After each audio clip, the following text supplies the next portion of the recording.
All right. Welcome, everybody, to the Yale School of Management Student Panel on Community and Inclusion. We're thrilled to have you all logged in today, and I hear that there's already some good conversation happening on the chat feature, so that's great. Thank you for spending the time with us today, and I think you'll learn a lot from our current students here. My name is Kristen Byers, and I'm privileged to lead the school's community and inclusion efforts. And our focus here is threefold. It's really to promote access to business education, to increase the diversity of the MBA student body, and then sort of most importantly, I would say, is to really foster an inclusive culture here on campus. So in our ongoing effort to do all of that, we have a lot of strong partnerships with numerous student groups. So you'll get to hear from some of them today, our affinity clubs, our student government, and we also partner with our faculty, staff as well on these efforts. So we have a great panel discussion lined up for you today, so you can actually hear from our students directly, as they're our residence experts living the community every day. So I'm excited to hear them share their perspectives. And we do encourage this to be an interactive dialogue. I know there is the Q&A function on Zoom, which we would encourage you to use throughout the conversation if you have questions, and we'll be going through those and feeding them to the moderator. So please feel free to use that. We only have 45 minutes and we want to jump right in. So I would encourage you to keep the questions related to broader community questions or anything specific around community and inclusion or specific clubs. But I would hold your specific questions on the admissions process or something really specific, and we can certainly follow up if you email mbaadmissions@Yale SOM, and we can get back to you on those. So lots of other opportunities to learn more. So with that, I'm going to turn things over to the students and step away and have Danny Eagle, who is our equity and inclusion leader for student government. He's going to take things over from here. Great. Thanks, Kristen. Thank you. Welcome to everyone who's joining us today. My name again is Danny Eagle. I'm a first-year MBA here at SOM, and prior to SOM, I worked at a diversity, equity, and inclusion consulting firm in Washington, D.C. for 5 years. I, as Kristen mentioned, am the Equity Inclusion Officer for Student Government, and I'm also the co-founder of AND Society, which is a student forum that brings together students, faculty, staff, and administrative members over the course of the week to have conversations about social topics that are not necessarily covered in the core curriculum here. So with that, I'm excited to be the moderator for today, and we will start by kicking off our panel with short introductions from all of our students here. So Flora, if you want to go next, go right ahead. Sure, thank you. I'm Flora Irving. I am a second year, one of the co-presidents of Women in Management. I was working in art before coming to business school, most recently at an artist foundation in New York, and have loved being part of this community here, and I'm excited to discuss it all with you. Dave New, so I'm the president of the Veterans Club, and unsurprisingly, I was in the Navy before I came here. My name is Maya Sharp. I'm a first year. I am the consortium liaison. I'm also a member of SG as an admissions chair. I'm also the VP of Black Business Alliance and the executive coordinator for Black Graduate Network, which is across Yale. Hello, everyone. My name is Ndubisi Okeke. I'm a first-year student, active member in Africa Business Club, Black Business Alliance Consortium. I'm a dual degree student with the School of Public Health. Before I came to SOM, I was working in the Peace Corps. Great. Thanks, everyone, for those introductions. And just as a reminder to folks who are joining us today to please remember to submit your questions and thoughts via the Q&A function on Zoom. And as people are gathering their thoughts and coming up with questions, we'll start with our first question to the panel, which is, how does SOM acknowledge, promote, and celebrate diversity, whether that be in the classroom, through clubs, your social life, or your time here in New Haven? I'll start if nobody wants.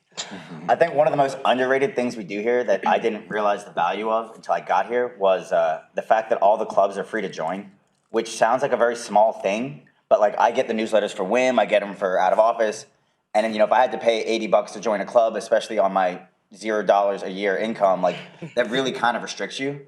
But they encourage you to join all the clubs you're remotely interested in, even if you're not going to attend the meetings, just to keep you in the loop. And I know, actually, I don't want to steal your thunder, but I know WIM's been doing a great job pushing to get more men involved and like be more inclusive and not just be your small corner of the world. Thank you. Yeah, so I think one of the things that we do really, really well is like getting involved in the classroom. We talk, all of us are members of different clubs that are great, but I think sometimes we sort of also crave that classroom discussion, and a great example is today in Innovator.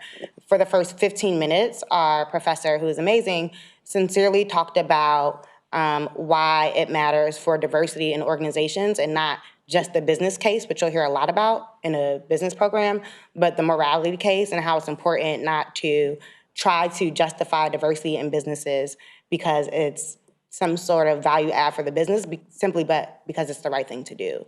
And so I think that that's something that's unique about SOM is that we literally spend the first 15 minutes just talking about that and engaging the rest of the class on it. I'd say another thing to note would be, in addition to being able to join every club and sign up for the newsletters for all of the clubs, clubs are really active in creating events that are open to the whole community. And I think that really brings people in and encourages them to take part whether or not they identify as a member of that club. So thinking of Blackout, which was a series of performances during Black History Month. We had, celebrations, or not celebrations, but recognitions of things like Equal Pay Day by WIM. That's Club will host events like during April Foolery this month. They hosted a 6 a.m. workout class. Low attendance. But those kinds of things really are open to the community and are a really nice way for people to engage with and learn about other clubs. We have a Latin performance night coming up next week, and seeing all of your friends take part in these things and encourage you to do it, I think really, really proves that it's all open and everyone is welcome. Also, add on it real quick, because one thing in particular that a lot of the clubs do is an Ask Me Anything series, where people can not only show up, but you have the ability to ask questions anonymously if you like. Because a lot of people are way too intimidated to just walk up and ask questions. I know I can't speak for y'all, but from the vet's point of view, like a lot of people who have never known anyone in the military have no idea where to start, what is or isn't an appropriate question. So it kind of gives us the chance to kind of filter things out, but also let people ask questions in a very safe way and get a conversation going. I guess just to tie everything together, I think it, again, boils down to, I think, the kind of student that attends SOM. A lot of our students are curious about other stories or other identities. So just to kind of like double down on what Flora said, where there are different events like Blackout or maybe Holy, where just different events, different cultural events are happening, you get all kinds of people that might not necessarily identify as that just because they're curious. And that's something that's been really refreshing to my time here. Great, thanks for that, everyone. And on a similar thread, I'm curious to know how you've come to feel included or welcomed by the SOM community. I know for myself, in the beginning of the fall, there was a week-long programming on allyship and thinking beyond just the affinities and identities we all bring to school, but how those work together and the intersection of all those identities that really made me feel, as someone who comes from multiple cultural backgrounds, like this was a place that could really honor the fullness of what I bring to the school. So I'm interested to know for you all what that experience has been like for you. Yeah, I think that's a great example. I know for me, the consortium community has been like a little bit of a family for me here. And that started even before school at OP, where we really got to know each other. And so having that community of support when I like walk through these doors has been amazing. And thinking about the earlier question, what does SOM do? There are only, I believe, 20 schools that are a member of the consortium, and it is quite an investment to be one of those schools. So when you're thinking about the schools and what they do in terms of diversity, while most schools will say that they care about it, what are the schools that kind of put their money where their mouth is? And so being a member of the consortium narrows that list to about 20 schools who have made a heavy investment to that. I'll say one thing that kind of jumpstarts a lot of the inclusion, at least for me, and like one of the big reasons I came here was the learning team concept, where they're going to put you with people who are drastically different than you, and you're going to work with them enough that you can't just power through it. Like, it's not one group project. You're going to work with them for the bulk of your first year, and you need to kind of get out of your comfort zone, which is really what you should be doing in business school.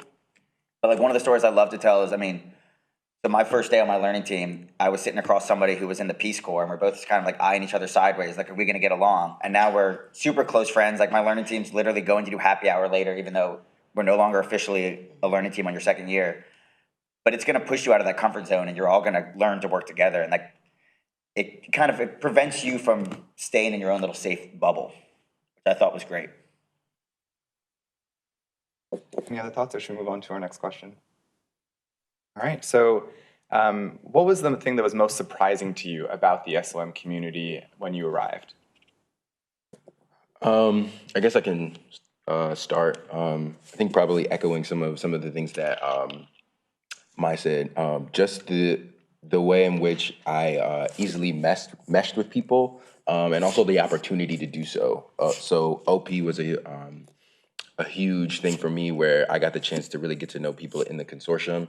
But also, I think throughout orientation and the different activities that were on the docket for us to go through, it was really helpful in actually fostering some of those close connections that I have now. And then secondly, I think is just the staff, how integrated the staff is into the student experience. I actually have like a quick story, which I haven't actually told yet. I was actually walking home one day from class, and actually saw Dean Scully. So she's the dean of the academic affairs. And I saw her in front of me. Of course, you see an administrator in front of you. You're like, I'm not sure if I should approach this situation. But the light was red, so I decided to walk up next to her. She proceeds to tell me how she's just getting out of the building, wanting to just get some air. And she literally walks me home. Like, she walks me to the front door of my house. And we're just talking about different aspects of the school, helpful ways to navigate different things. And it's something that stuck out to me, where I don't know the dean of academic affairs of any school would actually walk you to your house. So that was definitely something surprising about this place. Yeah, to double down on that, it's just, I think the biggest surprise, like, to Indu's point, is the people and how great it's been. I know for me, this was a completely new experience, and I had all of these sort of preconceived notions of what it would be like to attend an Ivy League university, and how is it going to be, and is it stuffy, and is it full of elitist people? And those were my biggest concerns, to be honest. And when I got here, to have a community that was so down to earth and chill, and I just vibe with instantly, was my biggest surprise, and one of my favorite things about us, has proven to be one of my favorite things about SOM.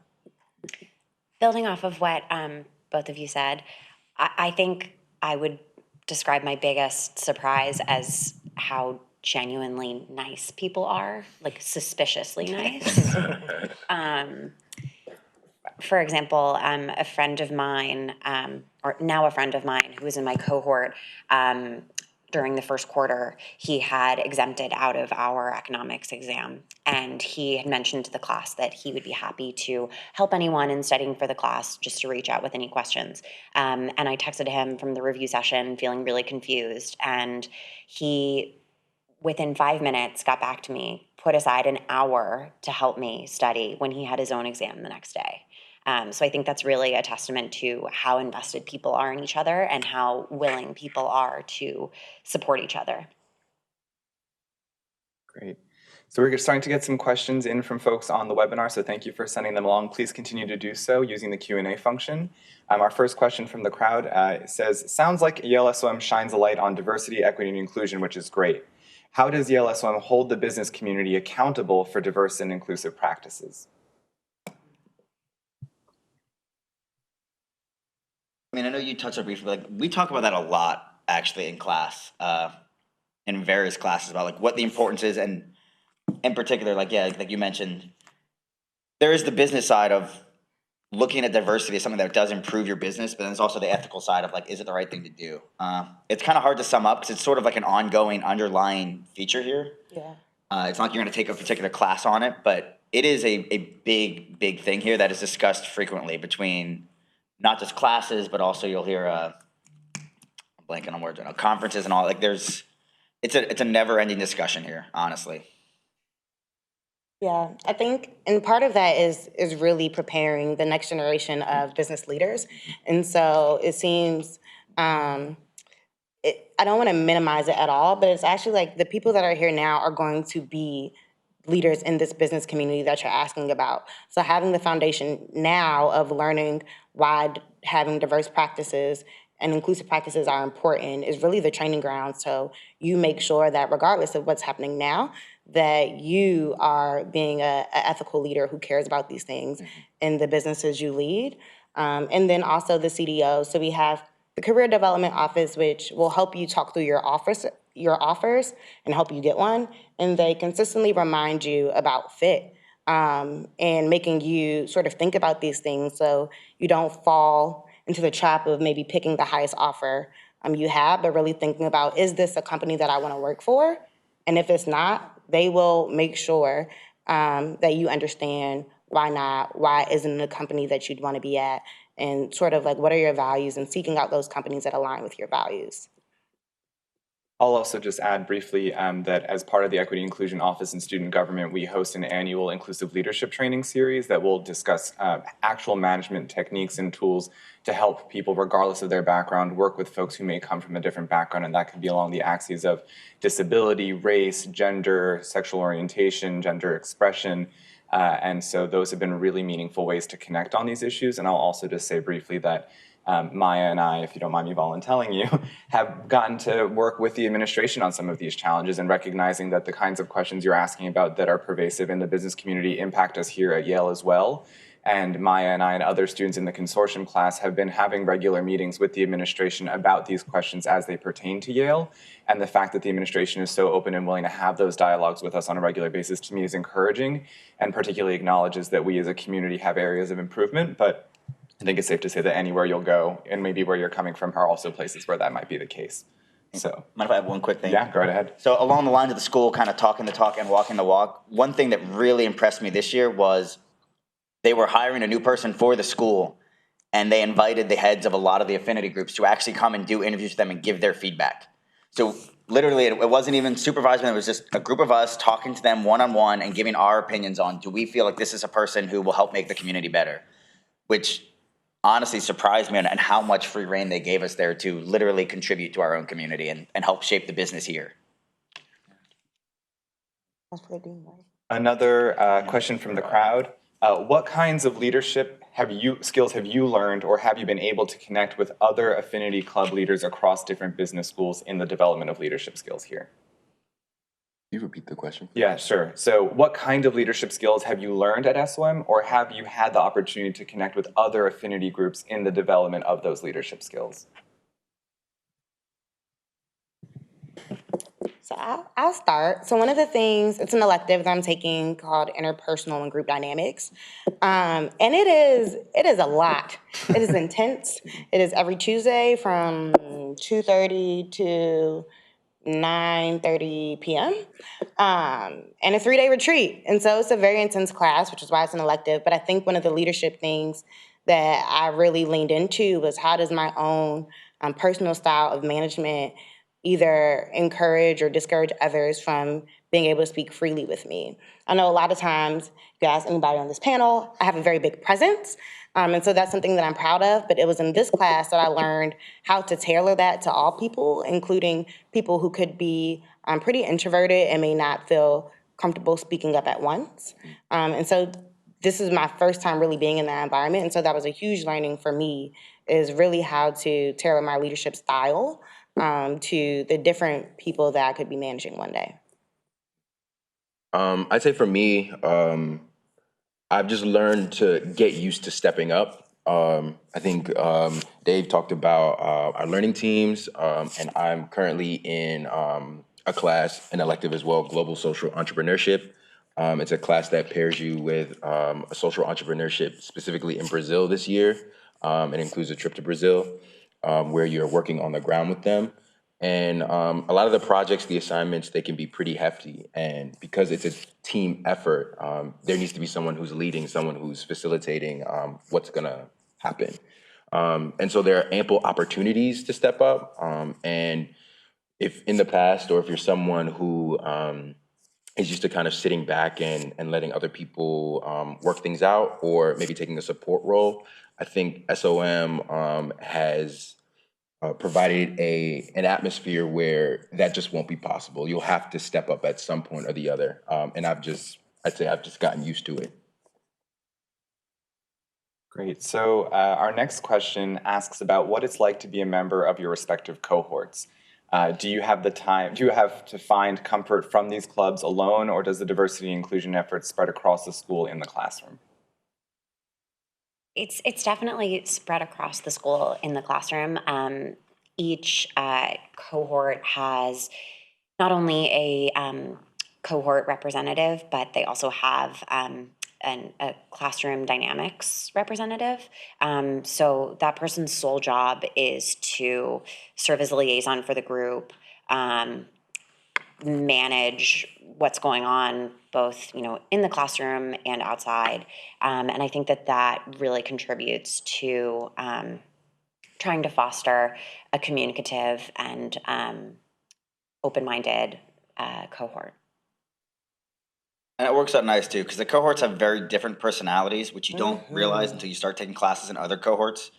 And so having the people within it to kind of self-moderate and kind of figure out what works best for that cohort, because what's going to work great for some groups is going to be toxic in another group.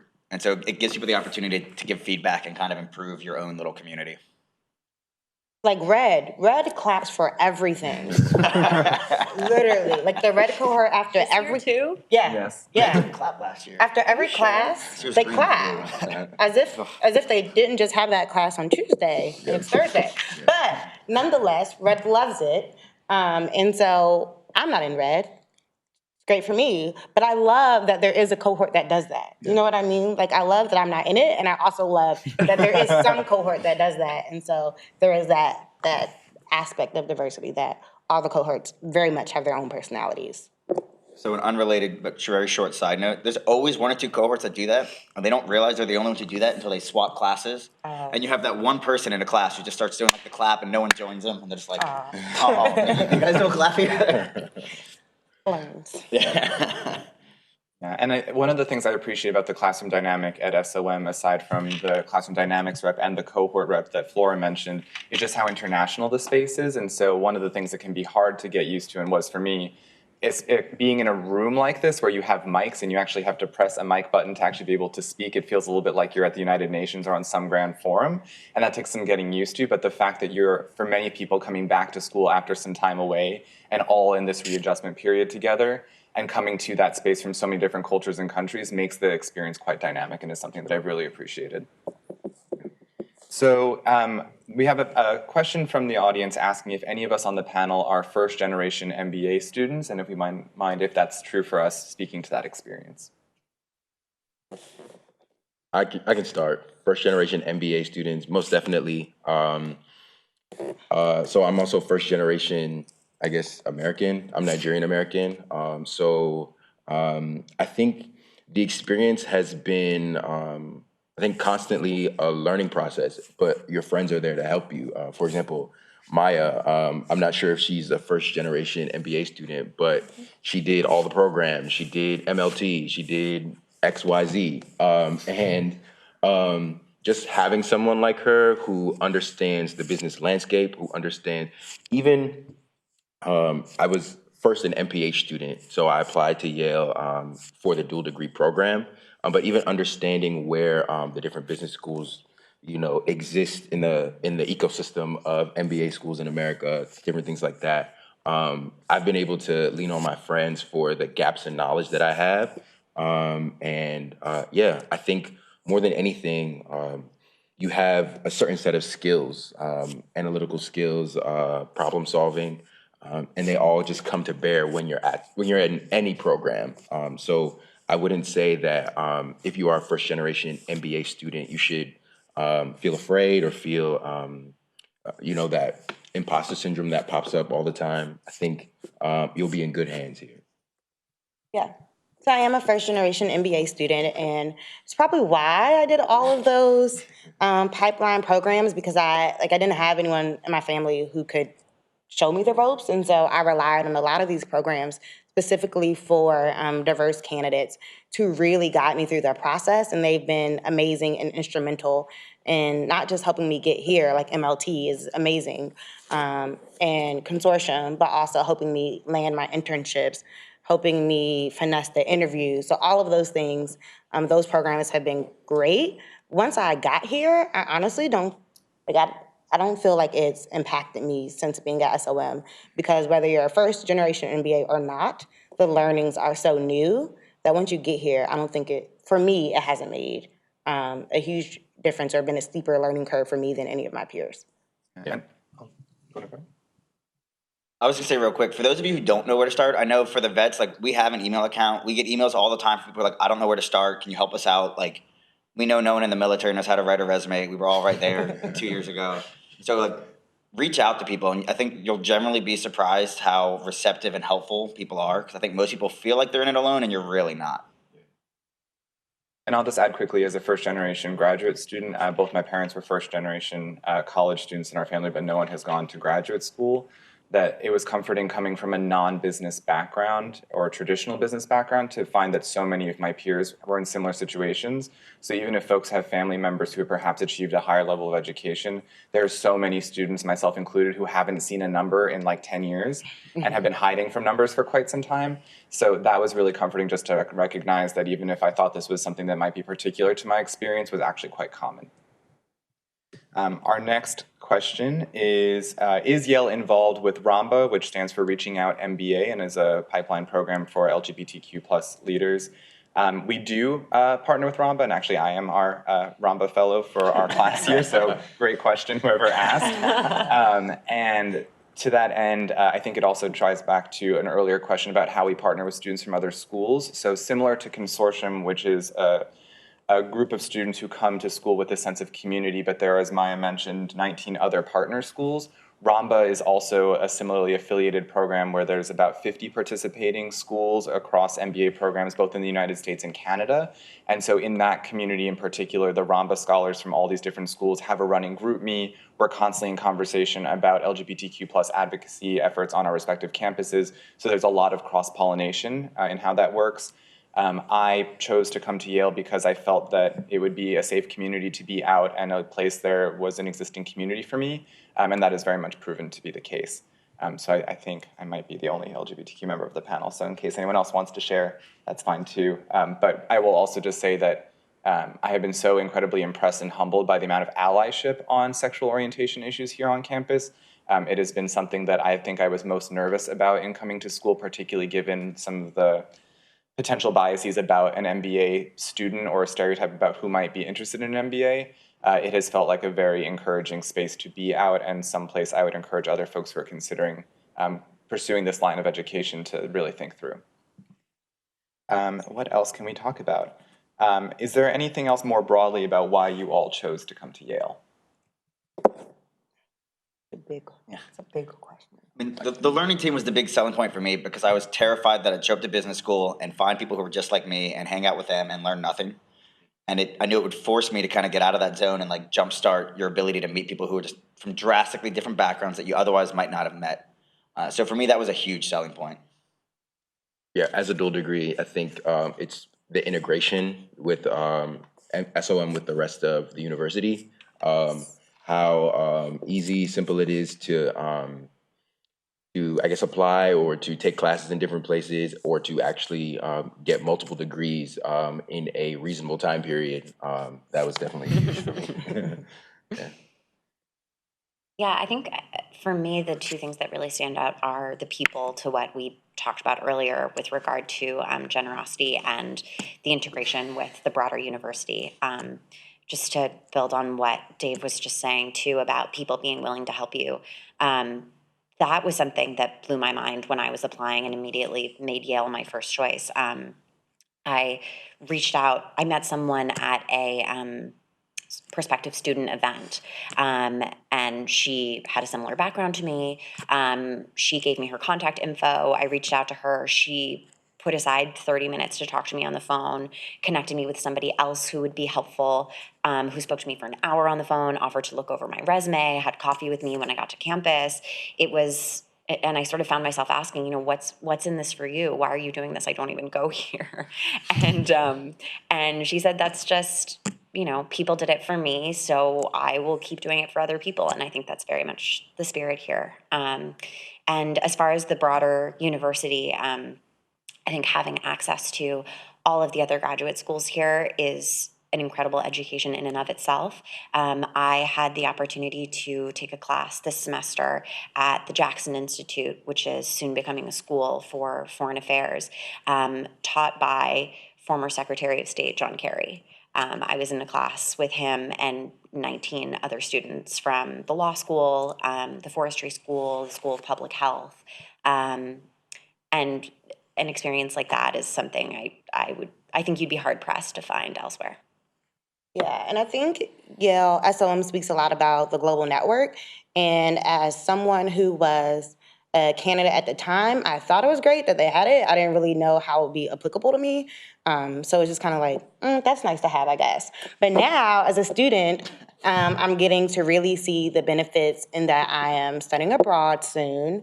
And to be honest, when I looked at the study abroad programs, there are many international experiences here for students, but there was honestly none that I really felt passionate about pursuing for the subject that I wanted to focus on, which was affordable housing in emerging economies. And so when I talked to our head of GNAM and shared with her my thoughts, she was like, okay, so if you could design your program for your international experience, what would it look like? And so we chatted for like an hour about it, and she was like, great, submit me a proposal and I will help you funnel this through all the way until approval so that you can do what you want to do. And I think that's only possible because we have so many partner schools because of GNAM that I didn't feel like I was boxed into one of the like 4 or 5 preset study abroad programs that a school has. I was able to design my own, and the fact that the school was not only supportive of it, but excited about it. Great. And so on the note of what you've just mentioned in terms of a professional or interest goal, can the folks on the panel talk a little bit about how the Yale community is involved around social issues such as poverty alleviation and quality education?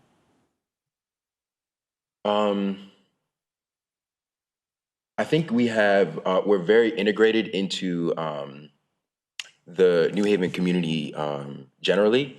I can think about public health initiatives with the Haven Free Clinic, which happens downtown at the hospital. I know Consortium,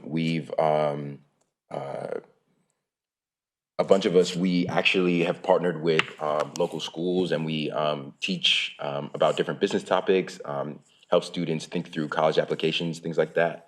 But I think even most notably, we have a new dean coming whose primary research interests are around poverty alleviation. And hopefully before Maya and I leave, we'll get the chance to have classes with him. I'm pretty sure the people on the panel will definitely have the chance to take classes with him.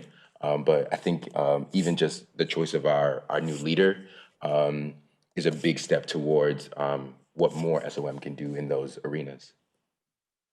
And then on a smaller level, I mean, literally over the next couple of weeks, there's a whole lot of SOM volunteer projects happening where we intentionally try to go back into our own community, because if we're going to sit here and talk about giving back and helping out, like, it makes sense to do it in our own backyard too. So I can't even remember like what the percentages are, but the majority of the school gets involved. Like, it's insane the number of man hours that go out and help out just in our own community. Yeah, and on a sort of more macro scale, there are two. There's the internship fund, and then there is the loan forgiveness program. And I think, so a lot of the times the organizations, in terms of where you want to work, that focus on these things tend to be nonprofit or social enterprises that don't pay as much as some of our peers who will be going consulting or investment banking. So these are two specific programs specifically for those people that are interested in making a bigger, sort of more systemic change by working for these organizations to make sure they get paid a decent wage for the summer, which is the internship fund, focused specifically on your summer internships, but also who want to pursue this full-time after graduation, that they don't have the stress of thinking about, well, I have loans to pay off, so I need to go into the highest paying job I can get, which is where the loan forgiveness program comes in, and SOMs is one of the most generous loan forgiveness programs of all of the top MBA schools. So that's something to think about as well. The other thing I'll add is that SOM has a number of student-led conferences that typically touch on these areas. This year, the Educational Leadership Conference drew over 500 attendees from all across the world. And I got to be a volunteer at that to see the kinds of pressing conversations in the education space that are being hosted and convened by Yale SOM. So there's certainly a lot of opportunities. I know that FemPire is always really well attended. I also got to participate with the Yale Philanthropy Conference, which is looking at philanthropy and poverty and the ways in which wealth is redistributed or not. So these kinds of questions are pretty prevalent in the community and things that I think students are both formally and informally engaging in. So as a reminder for folks at home who are submitting questions, please remember to submit anything that is admissions related or super specific to your situation to the MBA inbox. And in the meantime, we have a question asking, is there anything you would like to see improved here at SOM, particularly with respect to the community? Yes. Yeah, I think that my experience here has been amazing, and one of the things I have noted is that while SOM is making great strides in increasing diversity numbers in areas such as women, such as international students, and U.S. underrepresented minorities is something that has remained flat for about the past decade, and so that's something that I really wish we could change here in the community. I will say that I think what makes SOM different is while this is a challenge that most MBA programs are facing, especially your top 20 schools, everyone's facing it. I don't know that everyone's actively approaching the situation the same way. And so coming in and being passionate about this, having the access to leadership, having transparency around the data so that I actually know the numbers, just that sharing of information, having leaderships sort of go ahead when I wanted to take initiatives on my own to help see this change. They've encouraged me, they've given me the data I needed to make a business case for it, they've given me the dollars and many of the times to start initiatives that focus on this. And so while that's something that I wish to see change in this community, what I have appreciated about SOM is that they recognize that it needs to be changed, and they have supported the community here who's seeking to make that change wholeheartedly. I echo that. Yeah, we've talked about it a lot. Yeah, I echo that too. That's definitely something that we've seen with our, not seeing the kind of improvement that we'd like to see year over year. Do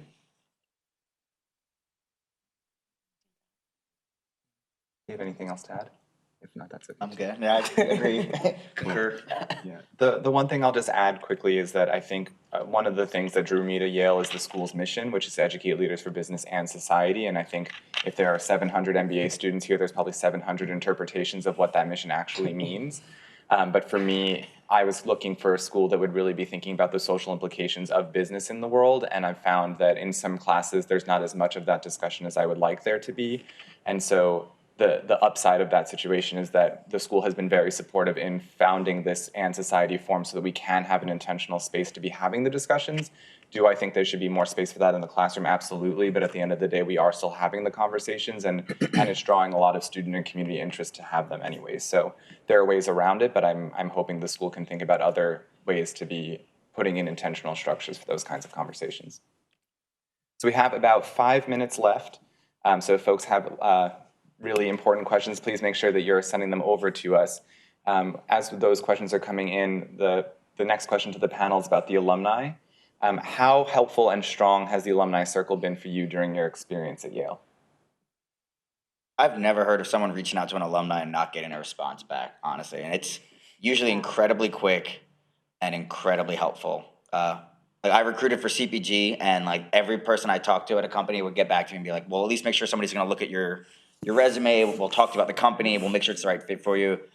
The alumni network here is incredibly strong. And I know when we did a open house for the vets, they sent out a feeder email to a bunch of alums, and they could not wait to get involved. And we were doing a whole other thing because they wanted to fly back in so they could sit down and talk to people. People here take their involvement very seriously.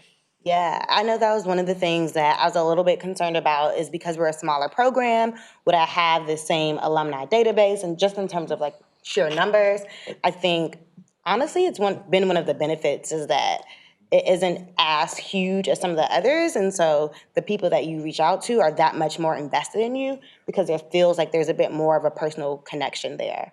And it's, to your point, not only have I never been able to reach out to an alum who denied me or any reason, there's more so alums will reach out to me and say like, hey, we see you're in this club that I was in.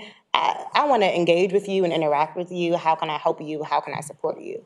So to have that sort of alum community where it's not just like, yeah, we are very reactive when you call, but we are proactive in reaching out to you to make sure you're good has been helpful.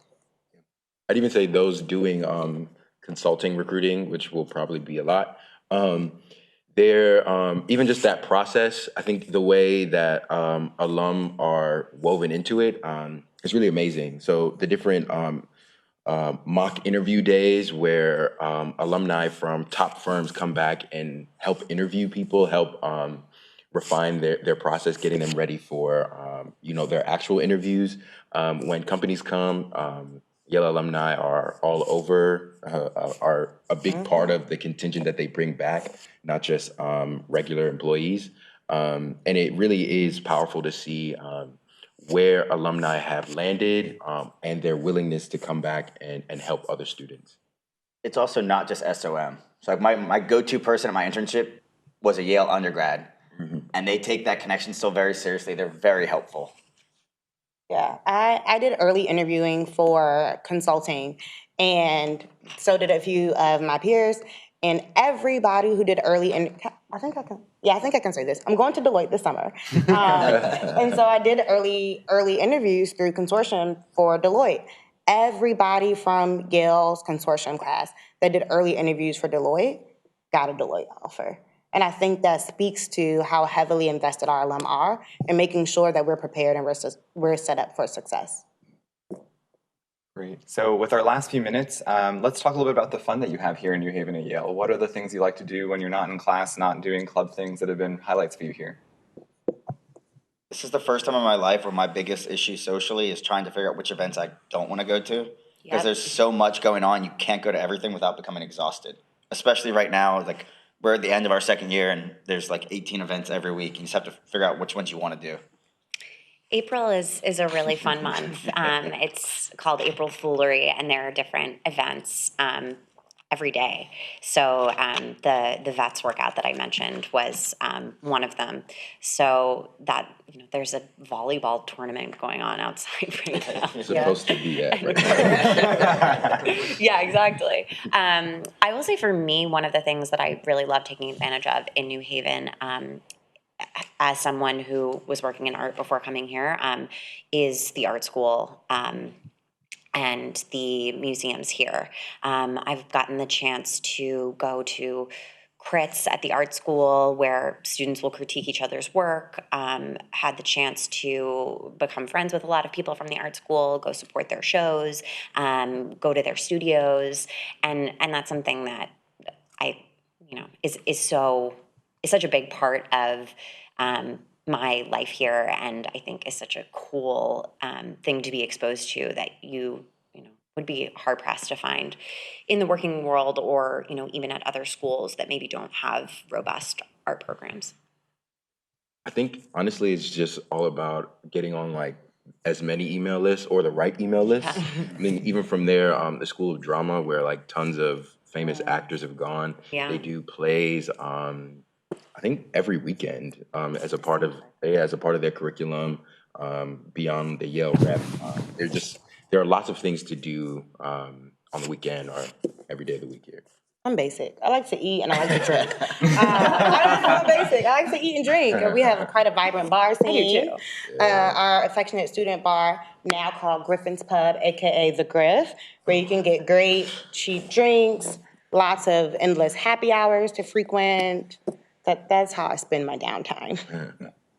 Great. Well, to piggyback on that, I will also say that I made it my mission when I came to Yale to try and eat $90,000 worth of free food just to that I was worth it. It may have been an overly ambitious goal, but I will say that what's amazing is that even the perhaps not so traditional fun activities at school often have free food, which makes them really worthwhile to go to. My favorite one is Voices. So every Monday, there's this tradition here at school that 3 students will sign up to tell a story about either how they came to Yale, someone who really inspired them, lessons that they've taken away from being here. And it's a really meaningful community space, and there's also free food. So it's a pretty great thing. So with that, we'll close our webinar for today. Just wanted to say thank you to all of you joining with us.